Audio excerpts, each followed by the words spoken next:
The Chicken Squad. The first misadventure.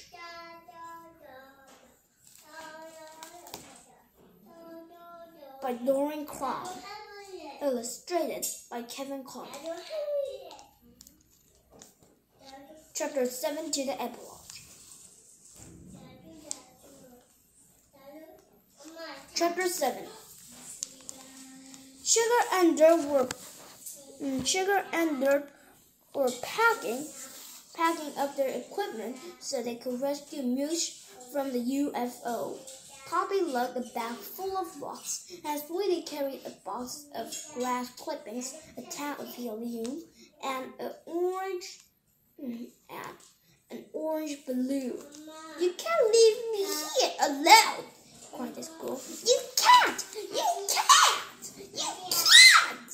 The squirrel threw himself into the floor and grabbed Sugar's tiny leg. Sugar shook him. "How did you do that?" asked Dirt. "My legs are too skinny to get a good grip," answered Sugar. She turned to the squirrel. "You're coming with us, Tail."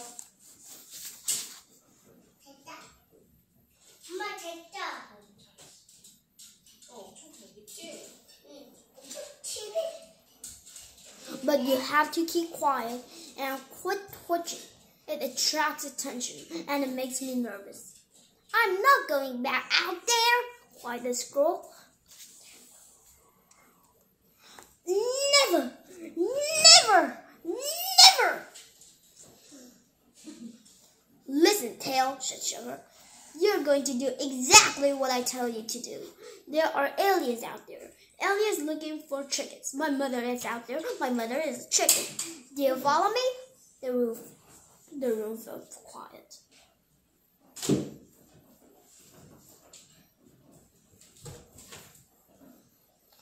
The squirrel's eyes got wide again.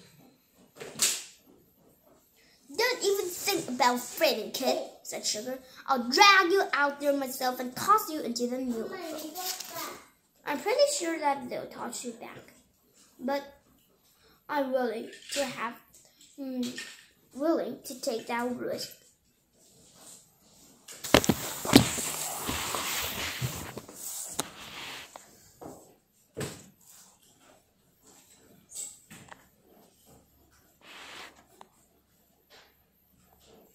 "You are a brave squirrel," said Dirt. "Be brave."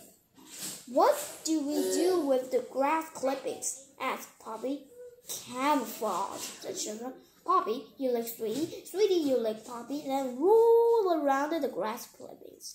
You be camouflaged. When you're done, lick Dirt and do the same."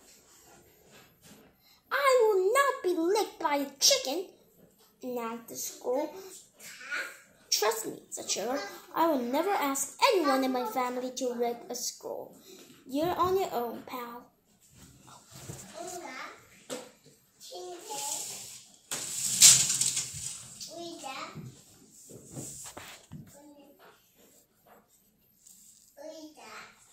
Poppy and Sweetie followed Sugar's instructions to lick and roll. Sweetie rolled right out the door. Poppy rolled her back. When they all looked like steady clumps of grass, Sugar said, "Now grab the rocks and head to the tomato patch. On my signal, you get leaves."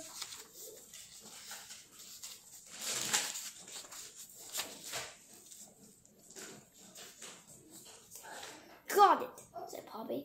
"But who's going to watch us shoot?" "Forget the shoot," said Sugar. "Dirt, you take the helium and stick with Tail. He's going to show you where the UFO has landed. Send up the balloon when you get there. That's our target, everyone." "Got it," answered Dirt. "Who are you going to do? What are you going to do, Sugar?" "I'd rather not say," answered Sugar, lowering her voice. "It's dangerous, and I don't want to frighten the squirrel." "You're right," agreed Dirt. "The less information he has, the better." "Move out," said Sugar. "Wait," said the squirrel. Wouldn't it be easier just to blow the balloon here instead of dragging a helium can all the way across the yard? Sugar let out a heavy sigh. You can't camouflage your fur when you walk around with a giant orange balloon, snapped Sugar. Think, squirrel, think. Wow, said the squirrel. You guys are pretty good. They are good. Chapter 8. Tail led the way with the dirt right behind him. When they got closer to the back of the house, he stopped cold. There it is, whispered Squirrel. He pressed his body against the house. There it is! There it is!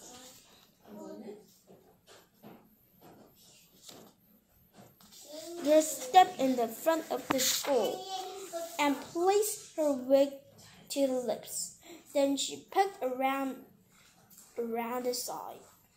She gasped. Sure enough, a few feet from the house, there was a giant circle, about 4 feet off the ground.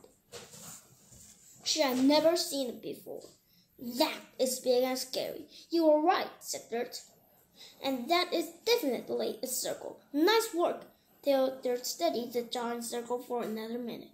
Although it's absolutely not forest green or pine green, that's clearly Abracabra's green. Don't you own a box of crayons? Tail's eyes were wide. What now? He asked. We get down and low and we crawl, said Dirt. They'll never see us. I'm big and green. They'll see me, cried the squirrel. They'll see me! They'll see me! They don't want you, Dirt reminded him. Just do as I say and everything will be fine.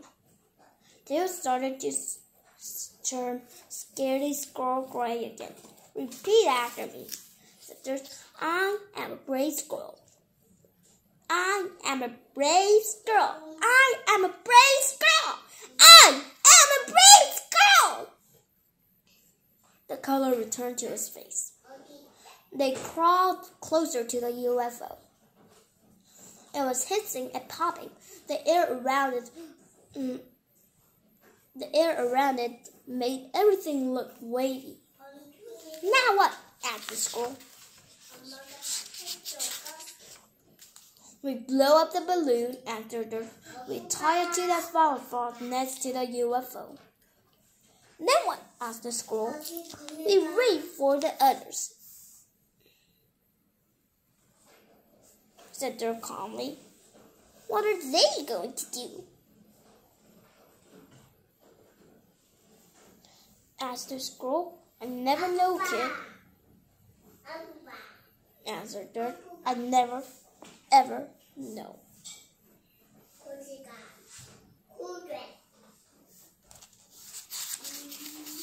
Chapter 9. Doink, doink, doink, doink, doink, doink, doink. It sounded like stones bouncing off something metal. I jumped out from my nap and ran outside. That's when I saw Barbara's brand new shiny green barbecue being pelted by dozens of them. They were coming from the tomato patch. Doink, doink, doink, doink, doink, doink,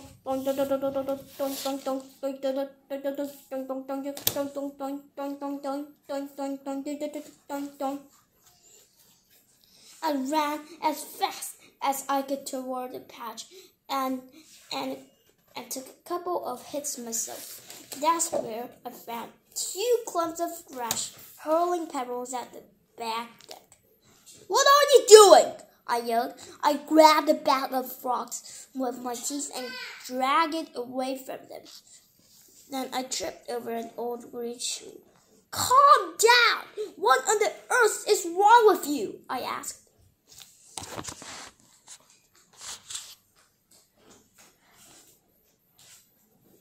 Poppy and Sweetie looked like they had been spit out by the lawnmower. Sugar came running across the yard with the hose.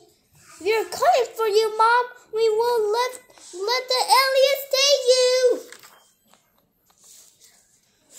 She admitted the horse directly at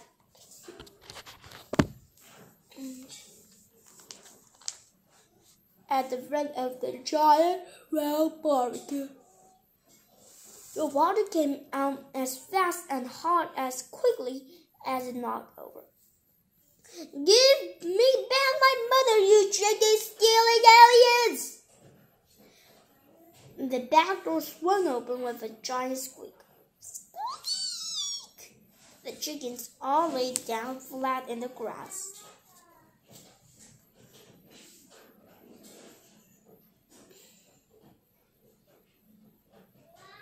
Excellent camouflage, I noticed. I hightailed it out of there. The squirrel was standing right in the middle of it all, frozen. Poor kid stuck out like a dumb squirrel. Barbara ran out of the house. Her brand new green barbecue grill was on the ground, surrounded by hot dogs and smoking cattle. You pesky squirrel, she ordered. Get out of here! She picked up her hose, gave tail chickens in the grass too, but Barbara was too distracted by the small fire that was threatening her potted barley. As soon as Barbara's back was turned, I tossed the chicken squat and a couple of hot dogs into the shoe and then carried it back to the coop. The dumb wet squirrel was right behind it. Hot dogs, said Sugar. Of course, the aliens wasn't here for chickens. They were after the hot dogs. Everybody loves hot dogs, said Poppy, but I'm not sure the hot dog will make a very good pet. It's a food, Poppy, said Sugar. The aliens were after food. Good thing we stopped. Look how many they stole. They filled up their whole spaceship with hot dogs. Sugar tossed one to the red squirrel. Thanks for your help, Tail. What happens to the alien now? Asked Tail. Their ship is down for good. They'll send another one, invisible next time, to avoid our detection. They'll rescue their friends and take off. They won't be back. Not after what we did to them. You're safe, kid. We are all safe now. And we thought they were here for us, Poppy laughed. Like anybody would eat a chicken. They are from outer space, said Sugar. Who knows that kind of crazy stuff they eat out of there. What's with the shoe? I asked. There was nobody left to watch it, said Poppy. I licked it and rolled it, said Sweetie proudly, just like Sugar did. Ew, said Tail. Excellent work, Sweetie, said Dirt. Mush walked into the chicken coop with fresh flowers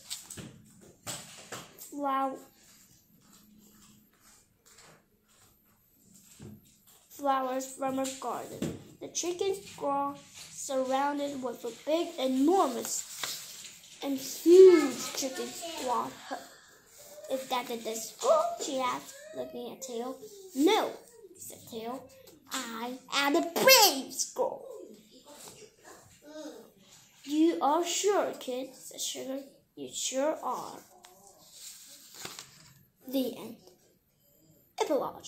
I know what you're thinking. You're thinking, JJ, you've traveled around the world, seen it all. Why don't you know a barbecue when you see one? Sure, kid, I know a barbecue. Every dog knows a barbecue. Best smell in the world. Why tell the chicken squad? They're always looking for something to do. It keeps me out of my hair. Plus, Tail finally learned its shapes. See, everybody wins when you let them find their own way. And let's not mention the eating chicken thing, okay? They may act tough, but I don't think they'll take it very well. JJ saves the day.